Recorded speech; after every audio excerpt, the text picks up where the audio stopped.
მალე ოზურგეთში აღმაშენებლის ქუჩაზე ტროტუარების მოწესრიგება და გარე განათების მონტაჟი იგეგმება. აღმაშენებლის ქუჩის რეაბილიტაციისთვის რეგიონში განსახორციელებელი პროექტების ფონდიდან 1.300.998 ლარი დაიხარჯება. აღნიშნული პროექტის განხორციელებას ოზურგეთის მუნიციპალიტეტის საკრებულოს რიგგარეშეს ხდომაზე დეპუტატებმა მხარი დაუჭირეს. პროექტის საკრებულოს წევრებს მერიის ინფრასტრუქტურის განყოფილების უფროსმა გოჩა აბაშმაძემ გააცნო.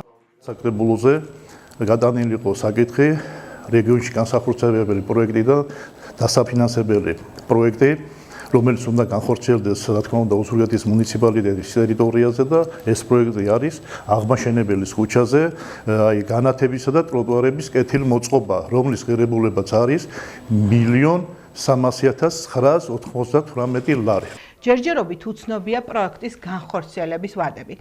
თუმცა როგორც გურია ტივისთან სტუმრობისას იურიდიულ საკითხთა კომისიის თავმჯდომარემ მარიკა ჩხიკვიშვილმა გითხრა, პროექტზე ტენდერი მალე გამოცხადდება და ხსენებული ქუჩის რეაბილიტაციაც მალე მოხდება. არის აღმაშენებლის ქუჩის რეაბილიტაციას, რომელიც 1.300.000 ლარზე არის გათვლილი და ეს ეხება აღმაშენებლის ქუჩის, ესე რომ ვთქვათ, ქვეითა მოსიარულე ბილიკების რეაბილიტაციას, ასევე ტროტუარების რეაბილიტაციას, ასევე გარე განათების ახალი ქსელის მოწყობას.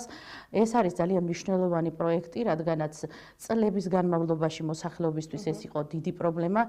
თან ერთ-ერთი მთავარი შემოსასვლელი ქუჩა არის ოზურგეთისთვის. საპროექტო სახარჯაღრიცხვა დოკუმენტაცია მომზადებული არის.